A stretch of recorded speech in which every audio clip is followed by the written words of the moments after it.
Et c'est pour ça que j'ai mis l'adaptateur, tu vois. Ça va?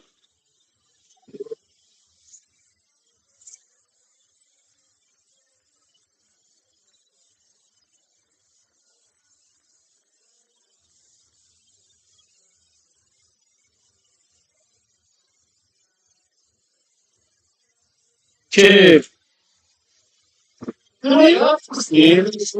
Ok. Maintenant, qu'est-ce qu'il te faut? L'internet.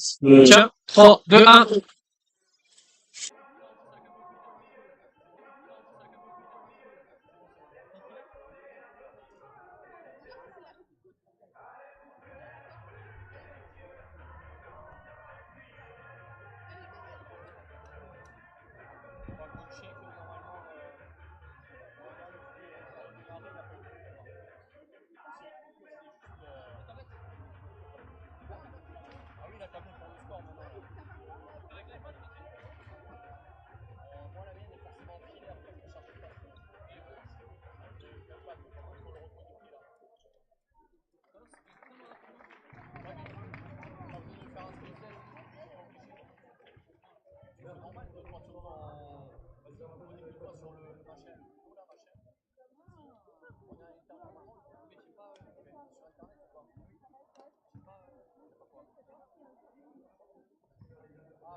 Si, normalement, c'est bon.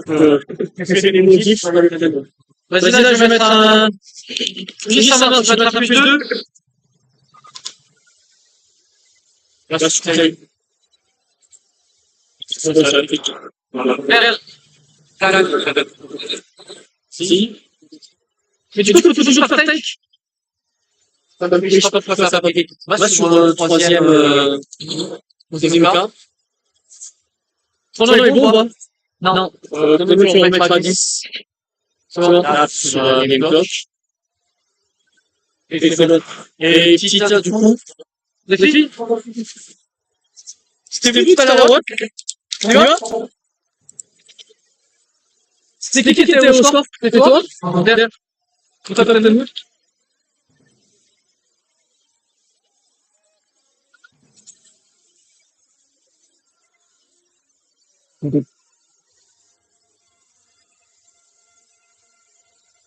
T'as déjà fait un ordinateur? T'as jamais fait un ordinateur? Ah si. Ah, si. Ah, c'est comme tout à l'heure. Sauf que maintenant, tu cliques. Tu te rappelles, t'avais le score ici, pas le temps ici, et t'avais le score là. Et là, tu vois, là, le petit, tu vois ce que tu fais.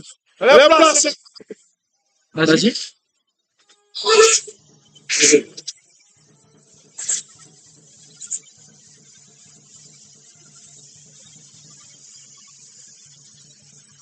Ça s'appelle Kyo?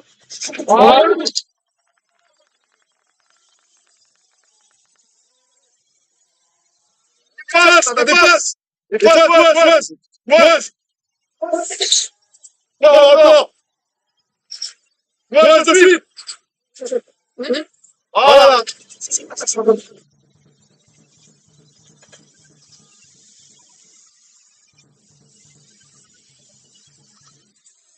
Il y a pas marqué. Ah, c'est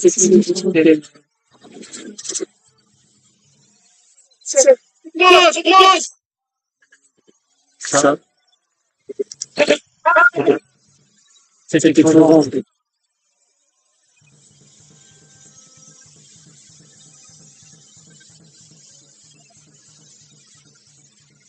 C'est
Bien. C'est joli. des trucs que moi j'ai cliqué.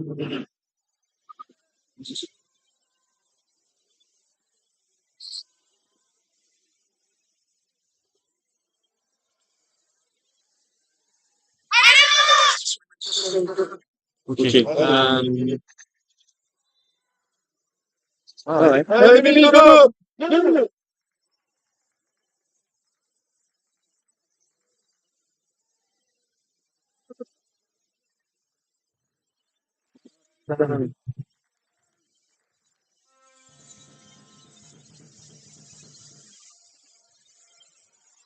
Ouais, c'est au dessus du studio.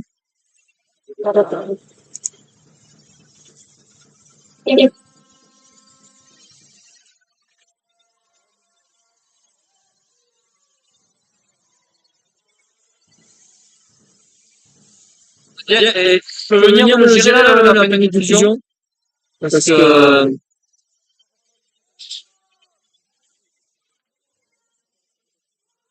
Ouais, c'est cool.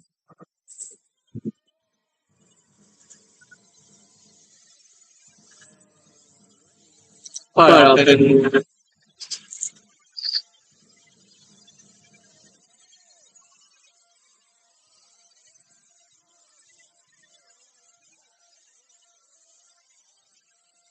Oh! ouais. Tu mets à jour le truc. Ça suit, mon gars, ça suit, attention.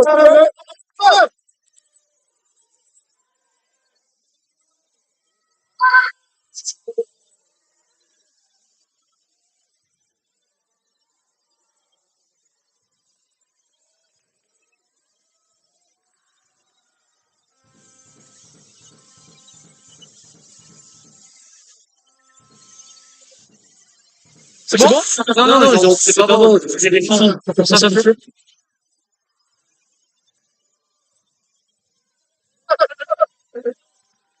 Ah, tu m'as plus dessus.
Allez, bonsoir à tous. Je pense qu'on va pouvoir tenter enfin de commenter le match. On a eu quelques petits soucis de connexion pendant la diffusion. Donc déjà, toutes nos excuses pour les quelques difficultés, et notamment le freeze de l'image.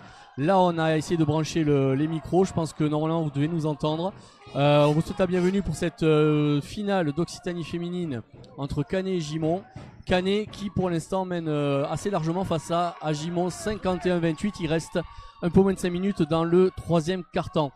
Guillaume, qu'est-ce qu'on peut dire de ce début de match, enfin, c'est cette première moitié de match en tout cas entre Gimont et Canet? On peut dire que clairement Gimont a de grandes difficultés à se dépatouiller de la défense de zone de Canet. Un match préparé au cordeau par le coach de Canet visiblement, qui connaît parfaitement l'adversaire du jour. Ouais, Carlos Nera, on l'entend sur la touche annoncer les formes de jeu adverses justement pour anticiper au maximum ce qui va se passer.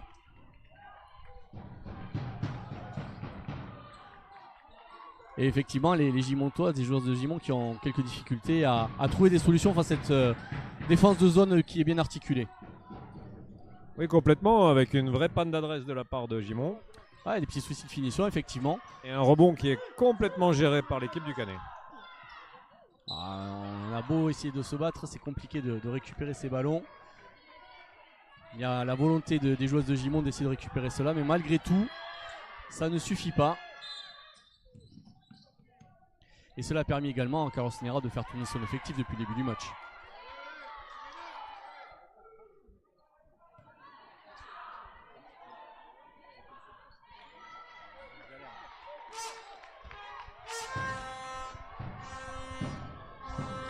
Allez, ballon à Gimont. Cherche des solutions avec des écrans pour livrer les joueuses. Attaque dans l'intervalle. Lola Morin. Allez, Gimont qui essaye de déployer un peu de défense tout terrain, mais qui s'oublie sur le dernier rideau. Ouais. Et elles arrivent malgré tout à trouver une solution dans le transfert et à aller provoquer la faute. Et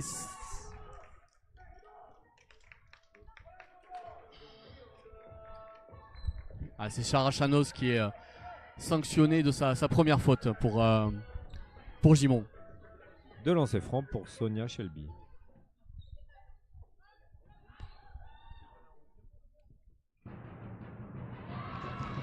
Allez, le premier réussi.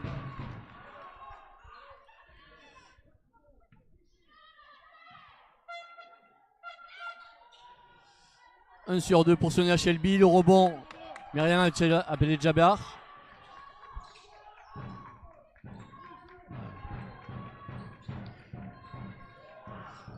Elles n'arrivent pas à relancer de jeu rapide là, les joueuses de Gimont. La défense se met vite en place. Casse justement toutes les velléités de jeu rapide des joueuses de Gimont qui ont vraiment de grandes difficultés à trouver cette solution.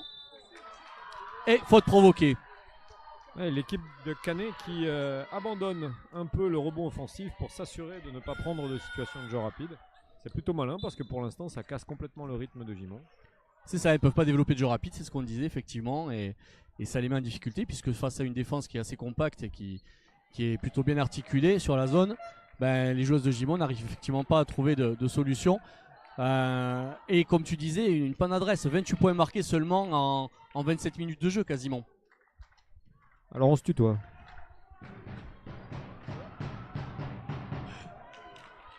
On peut.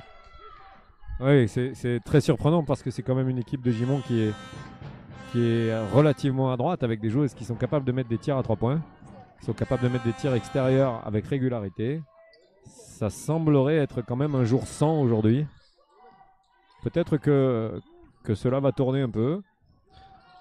En s'appuyant peut-être sur le point de fixation qui est Myriam Abdel-Jabbar. Mais il va falloir vraiment que ça tourne parce que le temps file et l'écart de 25 points va être de plus en plus compliqué à remonter. Alors à noter que Canet avait démarré avec 7 points d'avance évidemment puisqu'on est en coupe et qu'il y a une division d'écart entre les deux équipes. Oui, 7 points qui se sont très rapidement multipliés par 2 minima puisque l'équipe de Canet a gagné beaucoup de ballons sur la montée de balle et a eu une entame de match quasiment parfaite. Exactement.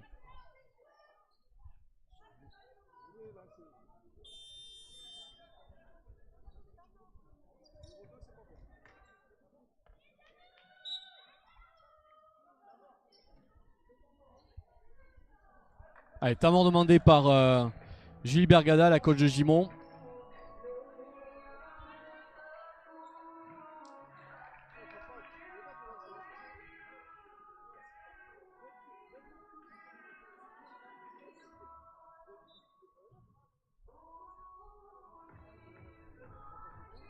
L'écart qui s'agrandit puisqu'on a entamé ce carton avec plus 25, on est à plus 26 maintenant. On souhaite à Gimont et aux nombreux spectateurs de trouver une solution qui redonnerait un peu de suspense à cette rencontre.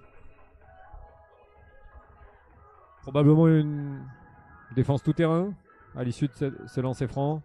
De toute façon, il n'y a pas le choix non plus, si ce n'est que d'aller essayer de piquer au maximum de ballons, provoquer des pertes de balles de la part des joueurs de Canet pour essayer de recoller au score. Donc la défense va devoir être encore plus agressive. Gimont a encore des fautes à donner puisque quand on regarde le tableau de fautes, Canet a 3 joueuses à 4 fautes et une joueuse à 3 fautes, donc ce qui limite un petit peu l'agressivité défensive. Pour Gimont, seule une joueuse est à 3 fautes. Il s'agit de Sarah Albinet. Oui, ça peut être problématique quand même parce que quand on dit agressivité, on parle de Sarah Albinet comme catalyseur de cette agressivité. Il ne faudrait pas qu'elle sorte. Et si elle a déjà 3 fautes, effectivement, c'est ça qui est délicat pour elle. Il va falloir gérer. Une adresse complètement en berne pour Gimont, même au lancer franc.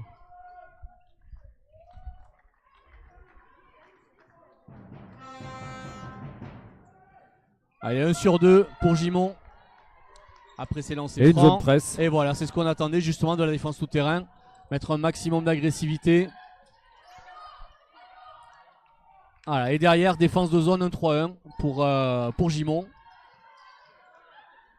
Avec beaucoup d'agressivité, effectivement. On le voit, Sarah Albinet qui va chercher à provoquer des pertes de balles. Ouais, pas loin non plus de la 4e faute de Sarah Albinet, on n'était pas loin. C'est pas passé loin, effectivement. Mais bon, à un moment donné, soit on prend des risques, soit on laisse Canet dérouler. Effectivement, il faut prendre des risques. Maintenant, on peut noter quand même que Canet est mené de main de maître par Morgan Alvarez qui fait jouer merveilleusement bien son équipe. Morgan Alvarez passé par le centre de formation. Et un tir extérieur marqué par Lara Ferrani, il me semble. Je crois que c'est elle qui a scoré. Allez, ça a enchaîné de suite avec Lola Marin dans la raquette.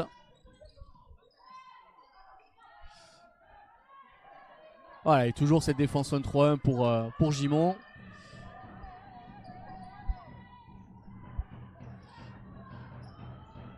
Allez, quel rebond, quelle activité là par Alice Martinon. Alice Martinon qui visiblement l'année dernière évoluait en Régional 2. Elle fait aujourd'hui un match magnifique avec un contrôle du rebond. Ah, elle a une activité incroyable en tout cas, parce que là elle était au milieu de 3 joueuses de Gimont. Fallait aller chercher ses ballons. Oui, bon, elle est équipée comme il faut pour faire du basket visiblement. Elle a vraiment un carénage de basketteuse et avec l'énergie qu'elle y met, elle fait un sacré chantier aujourd'hui. Et une grande qui met les lancers francs, c'est précieux. Et l'écart qui reste encore conséquent.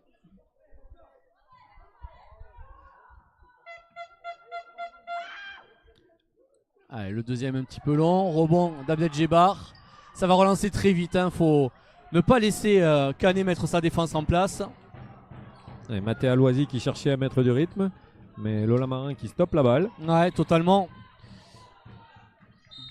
Une situation c'est dommage, d'entre-deux. la solution était peut-être à l'opposé. On avait des joueuses ouvertes à l'opposé.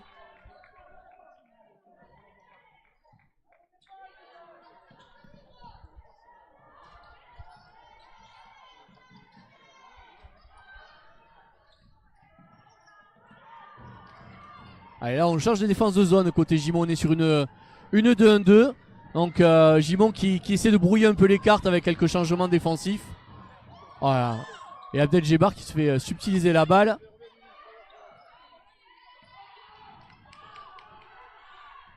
Gimont qui essaye d'élever un petit peu le niveau d'engagement dans ce match.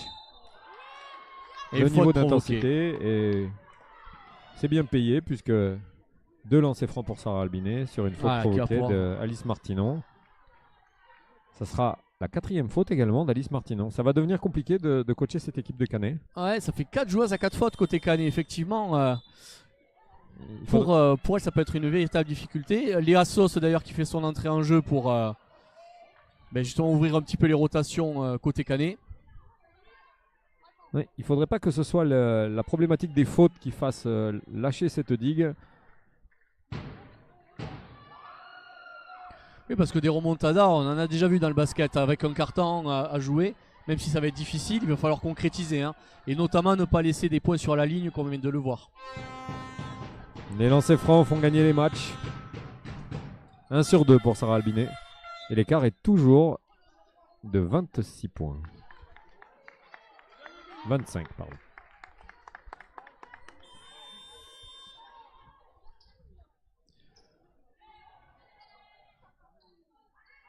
Allez, la défense tout terrain en place. Ouais, Sarah Albinet qui met énormément d'agressivité.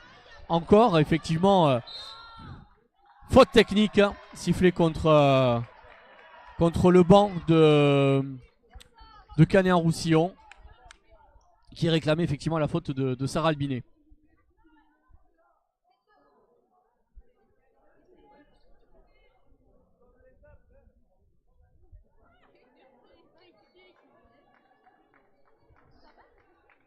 Ça sera donc un lancer franc et la possession pour Exactement, pour Gimont. Gimont. Un lancer franc de Lisa Périssé.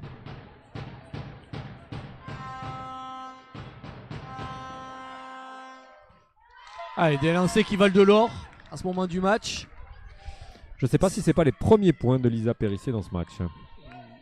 C'est possible. Alors, c'est vrai qu'on n'a malheureusement pas d'accès à la table de marque pour savoir le compteur point. Mais c'est pas improbable, effectivement. Allez, défense tout terrain. Et sortie. Faute, pardon. Sifflé sur la défense de Gimont.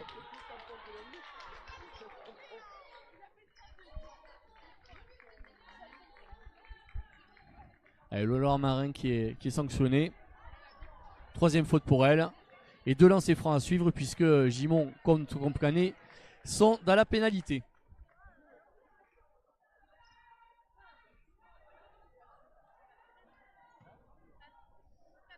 Morgan Alvarez qui va pouvoir permettre à Canet de passer cet entre-carton au chaud.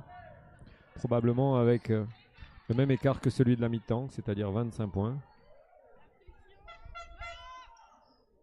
0 sur 2. Allez, 0 sur 2.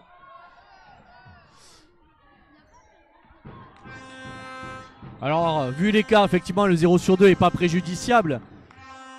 Mais on va voir ce qui va se passer sur ce dernier carton. S'il y a peut-être enfin de l'adresse pour Gimont notamment, ça peut être important. Ces points lâchés sur la ligne. Oh, bien joué.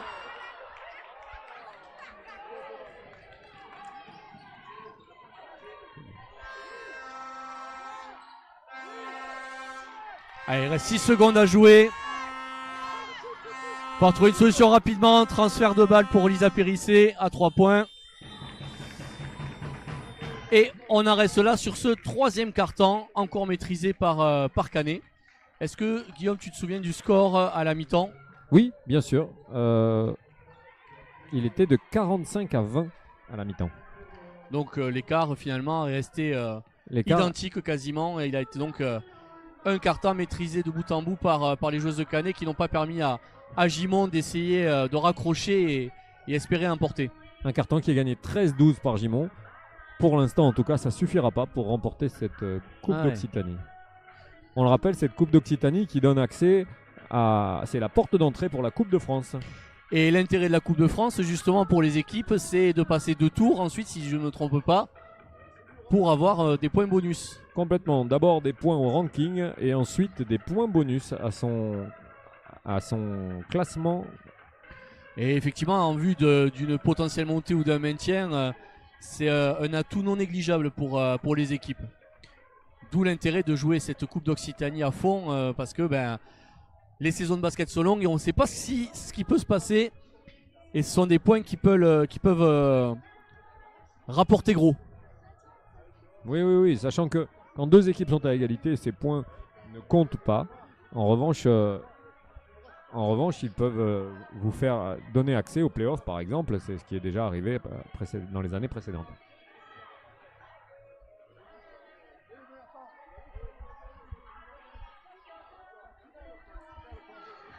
Il reste 10 minutes maintenant pour essayer de renverser le cours du match. Pousser les joueuses de Canet au maximum à la faute, les mettre vraiment en difficulté en essayant d'aller provoquer un maximum de fautes.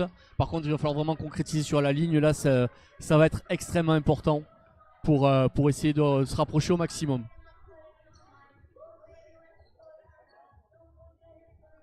Carlos Nera qui prend le risque de faire rentrer en jeu Graziella Diaz Brito, la joueuse espagnole qui était à Calais l'année dernière en National 2.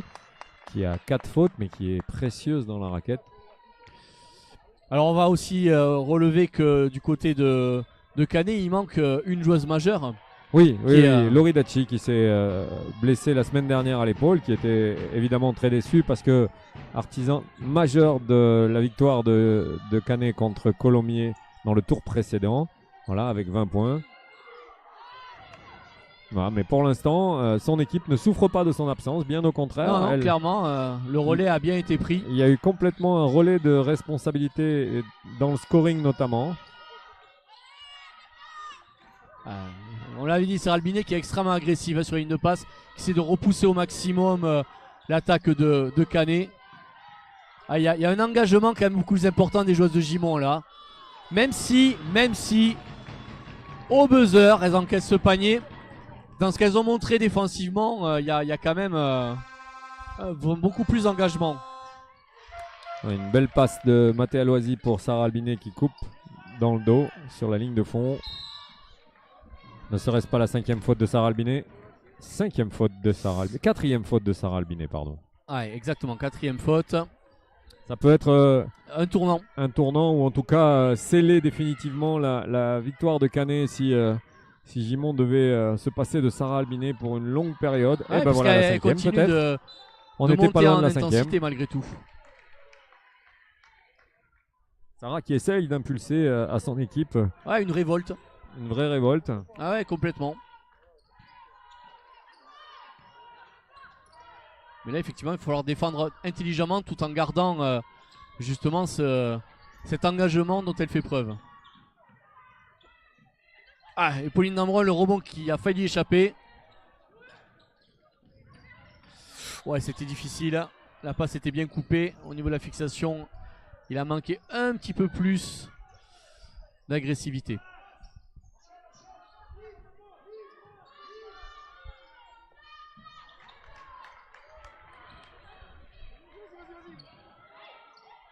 Sarah Albinet à 3 points.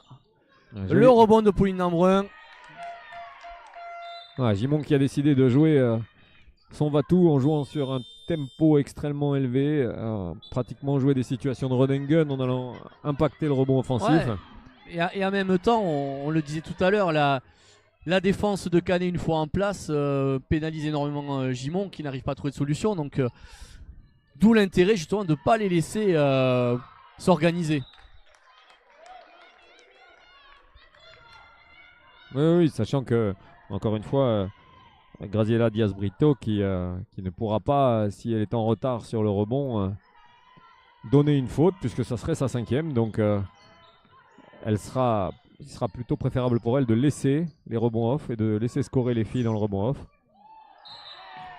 Marché Alors même s'il y a eu un contact à la sortie,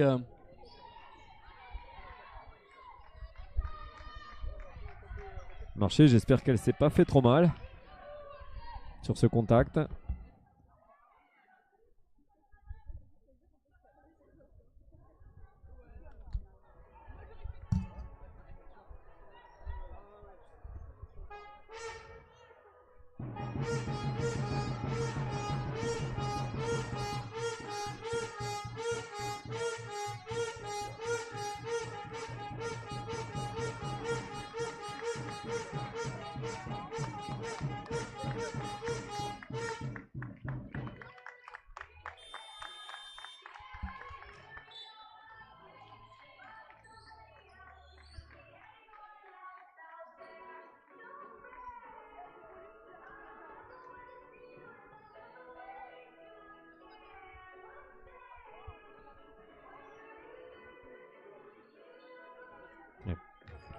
Plus 22 pour Gimont, ballon pour Gimont. Il reste 7 minutes 54 dans cet ultime quart-temps.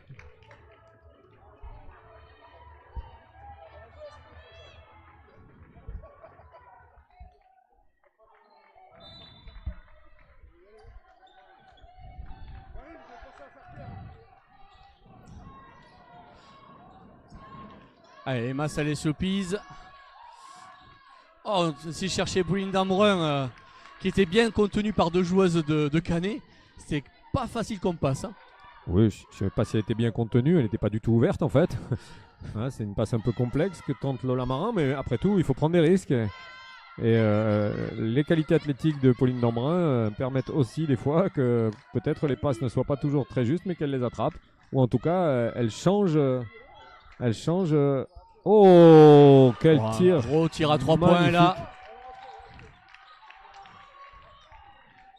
Sonia Shelby qui fait un match remarquable avec encore un tir à 3 points. Elle a été vraiment très à droite déjà en première mi-temps. Et puis des tirs avec beaucoup de confiance. Toujours plus 25 pour Canet. Remise en jeu, ligne de fond pour Canet.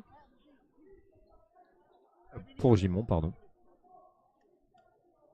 Et Julie Bergada qui, malgré l'écart, malgré l'enjeu de cette Coupe d'Occitanie, fait jouer des jeunes. Mademoiselle Emma Saliastopis qui joue. Toutes les jeunes ont joué. C'est remarquable aussi. Joli move de haut panier de Pauline Dambrun sur une passe, une relation intérieure-intérieure avec relation à Hilo. Myriam Abdel-Jebbar. Oh. On est toujours à plus 23 pour Gimont. Allez, Pauline Dambrun qui récupère ce ballon perdu par Canet. Sarah Albinet qui va chercher à peut-être à provoquer la faute. Ça n'a pas été prié. Passe dans les tribunes. Oui, Léa Neto qui avait tenté d'aller attaquer à l'opposé du pick and roll, de surprendre tout le monde. C'était un ballon perdu qui n'a pas été concrétisé par Gimont. 6 minutes 40 plus 23 pour Canet, 62-39. Et la petite Tanoa Jouli qui joue également, hein, qui a du temps de jeu, qui elle en profite tente en des même temps. choses C'est du haut de ses 16 ans. moment. Oui, complètement. C'est un bel événement aussi pour ça, pour mettre les jeunes sur le terrain. Un tir à 3 points de Mathé Aloisi. Un petit peu court. Un bel écart. C'est assez surprenant pour une jeune fille qui met des paniers d'habitude et qui est relativement à droite. C'est un jour sans pour Gimont pour l'instant au niveau de l'adresse. Ah ben de toute façon quand la confiance n'est pas là pour l'ensemble de l'équipe, forcément c'est difficile pour une seule joueuse d'arriver à sauver la baraque. Contrairement à Canet qui continue d'enfiler les perles. Belle relation intérieure encore. Ouais, ça, la efficace. connexion Myriam Abdel-Jebbar, Pauline Dambrun qui est remarquable sur les relations intérieures depuis la ligne des lancers francs. Ah, et puis Pauline Dambrun qui a fait un avantage de taille hein, par rapport aux joueuses de Canet, qui est beaucoup plus verticale. C'est l'intérêt justement pour Gimont d'essayer d'envoyer le maximum le ballon sur elle. C'est dommage que Gimont se rate sur ce repli défensif et Léa Nieto qui met un tir en course à 1 contre 0. C'est quand même assez rare d'encaisser un tir en course à 1 contre 0 sur des situations de remise en jeu ligne de fond. Mais ça arrive.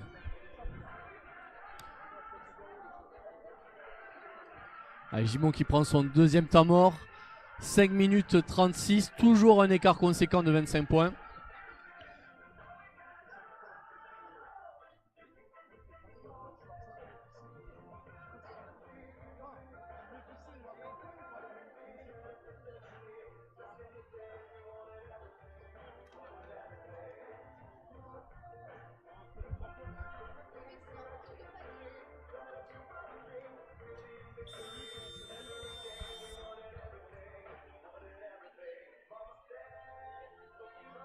Alors Canet qui avait déjà créé la sensation au tour suivant pendant la demi-finale en éliminant Colomiers, équipe pensionnaire de National 1, qui continue avec 5 minutes à jouer, 25 points d'avance. Si elle gère bien, il n'y a pas de raison, doivent normalement l'emporter ce soir et donc éliminer l'équipe nationale 2. Le moins qu'on puisse dire, c'est que c'est un parcours sans faute pour cette équipe.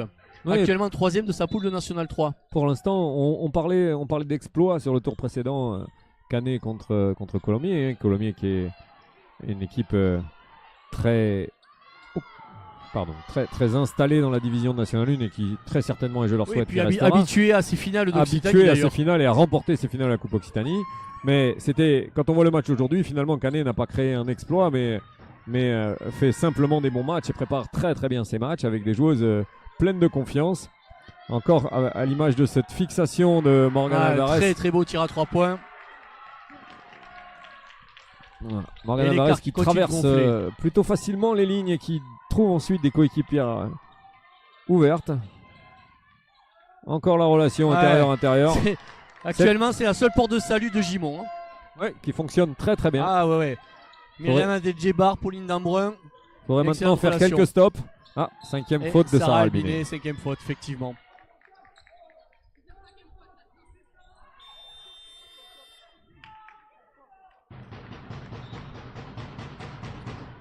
Et quand une équipe a quand même la chance de pouvoir remplacer Sarah Albinet par Lola Marin, c'est que quand même on a sur les postes extérieurs des joueuses de très bon niveau pour la Nationale 2.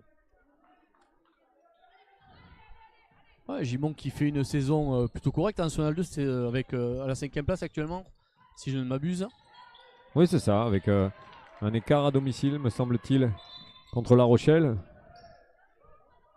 Mais sinon, pas de faux pas particulièrement. C'est Gimont qui descend de National 1. Ouais, qui avait enchaîné 2 montées successives, National 3, National 2, National 1. C'est allé très très vite. Et comme tu dis, effectivement, qui a fait l'ascenseur, mais ça c'est normal aussi. Le gap National 2, National 1 est quand même assez important. Il y a un monde, Ouais, clairement, totalement. entre la National 2 et la National 1. Vraiment un monde. Et aujourd'hui, rares sont les équipes qui arrivent à performer en montant de National 2 vers National 1 sans changer considérablement son équipe et son roster.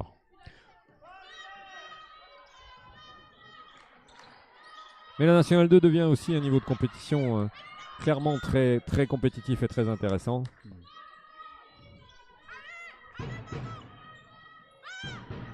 Allez, un nouveau tir à 3 points ouvert.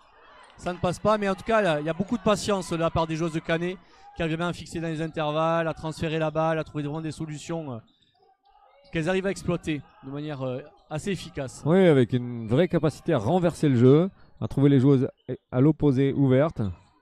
C'est vraiment remarquable de patience et de clairvoyance. Ah, et loin du ballon, on a eu 2 joueuses qui sont rentrées dedans, qui ont fini au sol. Je sais pas si tu as vu l'action. Pas du tout. Moi non Pas plus. du tout. J'ai vu, J'ai vu la conséquence de l'action. une arrivée de la joueuse intérieure en transition et je crois pas une joueuse intérieure du même gabarit qui s'est mis en face. C'est peut-être simplement ça ce qui s'est passé. Monsieur Touré qui était très près de l'action, très certainement bien mieux jugé que nous l'action, puisqu'il n'a rien sifflé. Exactement.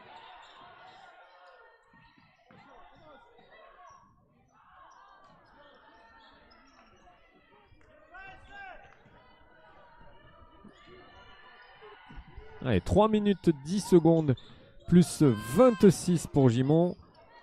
Pour Canet, pardon. Pour Canet, Canet en effectivement. Roussillon, plus 26, pensionnaire de National 3. Ça fait donc un écart de 19 points si on note les 7 points de handicap du départ. Comme on disait, un match maîtrisé de bout en bout par les joueuses de Canet. Ouais, qui sont restés dans leur plan de match et qui ont tenu ce plan de match du début à la fin. C'est ça, défense de zone plutôt imperméable. Elles ont bénéficié du manque d'adresse des joueuses de Gimont. Et donc derrière, forcément, la confiance file un petit peu. Les tirs commencent à être courts.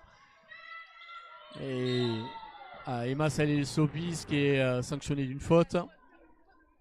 Les deux équipes qui font jeu égal sur cette deuxième mi-temps, mais ça suffira malheureusement pas pour Gimont. Non, l'écart Puisque était trop l'écart était conséquent trop conséquent à la dès mi-temps, bien évidemment, puisqu'on était à plus 27 pour Canet. Gimont qui regrettera certainement son entame de match.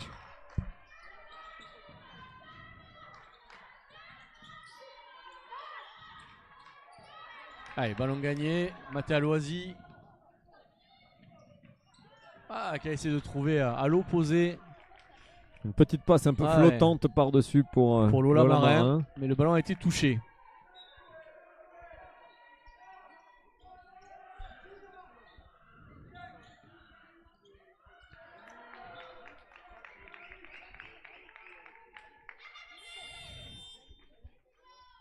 Et remplacement à Gimont avec la jeune Téléa Castex qui a joué ce matin contre l'équipe de Tournefeuille en U18 et qui a perdu cette finale de coupe contre Tournefeuille. Remplacement également à Canet avec Léa Sauce qui remplace Graziella Diaz-Brito.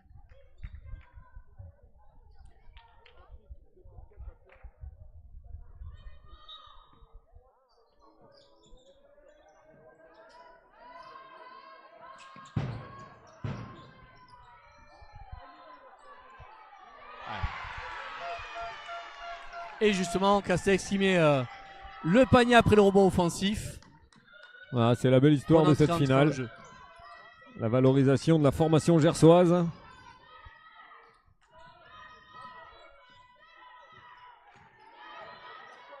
Et qui défend plutôt très correctement contre la joueuse intérieure adverse avec un peu de fierté. Elle est restée derrière, mais elle s'est gainée, elle a tenu le duel. Bravo. Et Lola Marin qui finit par provoquer la faute.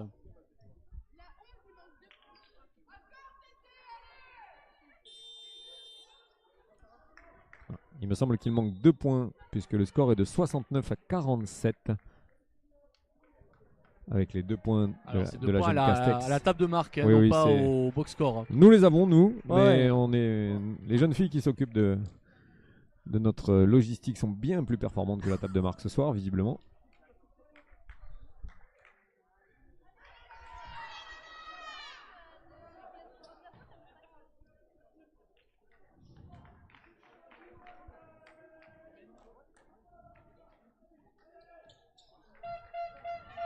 Avec la planche. Je suis pas sûr que ça compte si ça s'annonce pas. Exactement. Moi j'ai pas entendu. Normalement non. J'ai pas entendu. Si elle a pas annoncé, ça doit pas compter. C'est la règle sur les playgrounds en tout cas. Allez, Mathéa Loisy.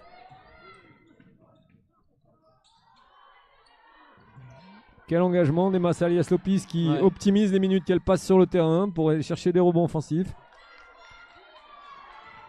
Une opportunité, ça se saisit et la jeune Emma Salias-Lopis qui saisit cette opportunité pour essayer de s'exprimer en National 2, en tout cas avec l'équipe de National 2. Ouais, c'est le moment. Jolie passe par-dessus. Il y a Sauce qui a manqué un petit peu d'adresse près du cercle, qui avait fait une belle ouverture à l'opposé de la balle. Ouais, tir à 3 points de Lisa Périssé dans l'axe, c'est un peu court.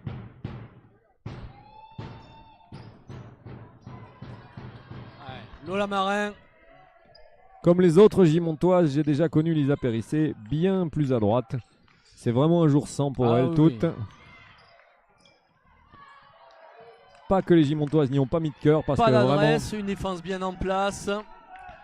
Les Gimontoises se sont magnifiquement bien battues, ont mis un cœur extraordinaire, mais ça n'aura pas suffi aujourd'hui. Quand ça veut pas, ça veut pas. Allez, faute de Lola Marin. On félicitera quand même évidemment le club de Canet et son staff qui ont préparé magnifiquement ce match puisque ils ont vraiment enrayé l'attaque gimontoise. Gimont qui a été maintenu à 48 points marqués aujourd'hui. C'est défensivement, c'est fort. Remarquable. C'est fort Remarquable. parce que bon, effectivement, tu soulignais le manque d'adresse de Gimont, mais le manque d'adresse est forcément provoqué aussi par tout simplement l'organisation défensive de Canet. Bien sûr, il faut surtout pas diminuer et ne pas respecter le travail du coach de Canet qui a vraiment remarquablement préparé cette rencontre. Et ça s'est vu, on pourra réussir à enrayer l'attaque gimontoise. Bravo à Canet, bravo à Carlos Nera et son staff. Et victoire de Canet-en-Roussillon 69-48. Canet qui avait démarré avec 7 points d'avance mais qui a su faire fructifier ces 7 points justement pour ne pas laisser Gimont revenir au contact Complètement. et prendre le lead. Elles ont su gérer ça merveilleusement bien et ça a été complètement maîtrisé puisque même sur ce carton, non, le carton est remporté par Gimont mais de très peu effectivement malgré l'engagement. Donc on voit bien que, voilà, que les joueuses de Canet ont su préparer ce match et proposer quelque chose d'extrêmement cohérent qui a mis Gimont en difficulté. Et donc c'est Canet qu'on va retrouver à l'étage supérieur en Coupe de France du coup pour le prochain tour. Oui, c'est ça, c'est Canet qui participera au prochain tour. Alors, on n'a pas encore les informations si c'est un plateau de Coupe de France ou si c'est une rencontre simple. Mais c'est donc Canet qui aura la joie de participer au prochain tour. Et donc là, cette fois-ci, qui sera rebrassé dans la Coupe de France. Et donc un brassage national. Donc probablement Canet qui jouera une équipe, on le suppose, du Sud-Est ou du Lyonnais. Certainement une équipe de Nation 1. Et il faudra aller les jouer, Canet, quand même. Il faudra aller les jouer. Parce que là, en plus, on le disait, sans Loridachi, elles ont fait un excellent match. Et avec Loridachi en plus, c'est quand même une valeur sûre. Une joueuse qui a connu l'étage supérieur. Enfin, quand je dis l'étage, même plusieurs étages au-dessus, d'ailleurs. Elle a connu les meilleurs niveaux nationaux en France. Elle a été 2 fois MVP de National 1 et meilleure marqueuse de National 1. Donc ça sera son importance dans le dispositif. Évidemment une forte plus-value et on peut remarquer aussi au-delà de la défense de Canet que Canet marque ce soir 62 points à une équipe de Gimont qui défend, qui est intense, qui est athlétique sur les postes extérieurs. Donc c'est pas simple non plus d'aller marquer ces 62 points contre l'équipe de Gimont.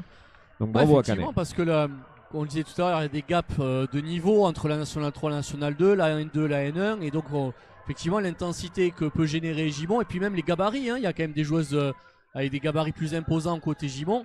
Il a fallu que Canet arrive à gérer ça aussi, à ne pas les laisser s'imposer physiquement et elles ont su justement gérer cet écart physique. Oui, c'est ça, c'est vraiment remarquable comme travail. Et puis on peut aussi souligner le fait que Canet a complètement maîtrisé le tempo, décidé de quand courir, de quand marcher, et ça c'est ce qui les fait gagner, je pense d'ailleurs aujourd'hui, c'est cette capacité à maîtriser le tempo. C'est ça, Gimont n'a pas pu développer de jeu rapide, ou très peu en tout cas. C'est ça, et Canet a choisi quand elle voulait courir. C'est vraiment du bon boulot. Cela n'enlève rien au parcours des Gimontoises, bien évidemment. Bien sûr. Et on souhaite une merveilleuse saison aux Gimontoises. Mais Canet sera la belle histoire de cette édition 2024.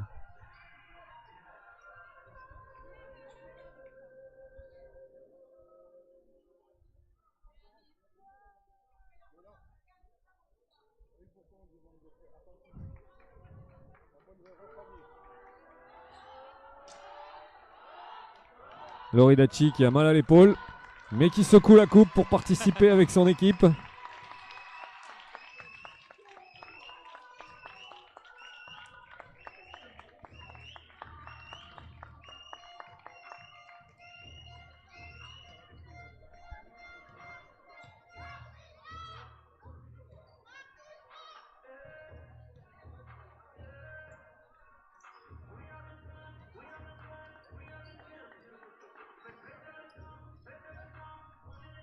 On va se quitter sur cette photo souvenir des vainqueurs de l'édition 2024-2025 de la Coupe Occitanie Senior féminin. Et on se retrouve un petit peu plus tard pour la rencontre masculine qui opposera Auch au TOAC, 2 pensionnaires de National 2 masculine. Allez, à tout à l'heure pour la finale masculine et félicitations à Canet pour cette victoire en Coupe d'Occitanie 2024. Allô, Cognac G.